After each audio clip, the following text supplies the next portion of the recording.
Here's how Federal Reserve head Jerome Powell can resurrect his reputation and avoid a crushing recession.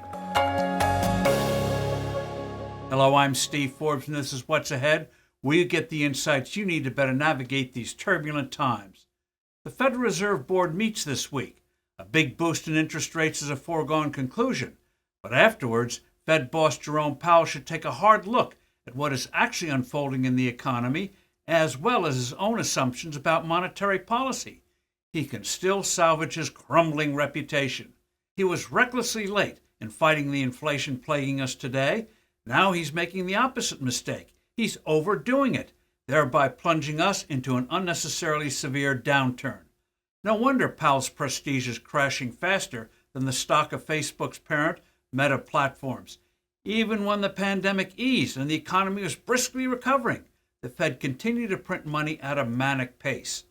To win White House approval for another term as chairman, Powell also cynically approved the Biden administration's spending binges, which the Fed largely financed by buying buckets of U.S. government bonds, with money created out of thin air. Powell, like all central bankers these days, is convinced that you fight inflation by depressing the economy.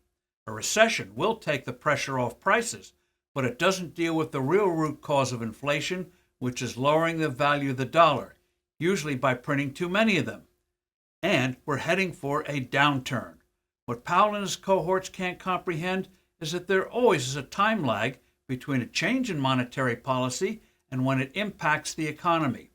An analogy would be changing the course of a large tanker. The price of gold, after all, has fallen around 15% in recent months. That kind of a sustained decline is always a signal that money is becoming scarcer. Hardly any economist these days pays any attention to the yellow metal, but many do look at the supply of money in the economy. The most widely used measure is called M2, which includes cash, checking deposits, money market funds, and savings deposits that can be quickly turned into cash. M2 soared an astonishing 40% from September 2019 to year-end 2021, and this surge helped fire up prices. But now, M2 has gone nowhere since last December, signaling harder times after a lead time of 12 to 18 months, which means an official recession will hit in 2023. After this week's meeting, Powell should announce a pause in boosting interest rates, explaining why the economy is headed for a rough time. He should point out that the Fed can't control price changes from supply chain disruptions or the suppression of oil and gas production, dropping an unsubtle hint that Washington should cease its war against fossil fuels. He should also propose a meeting of major finance and central bank officials to stabilize exchange rates.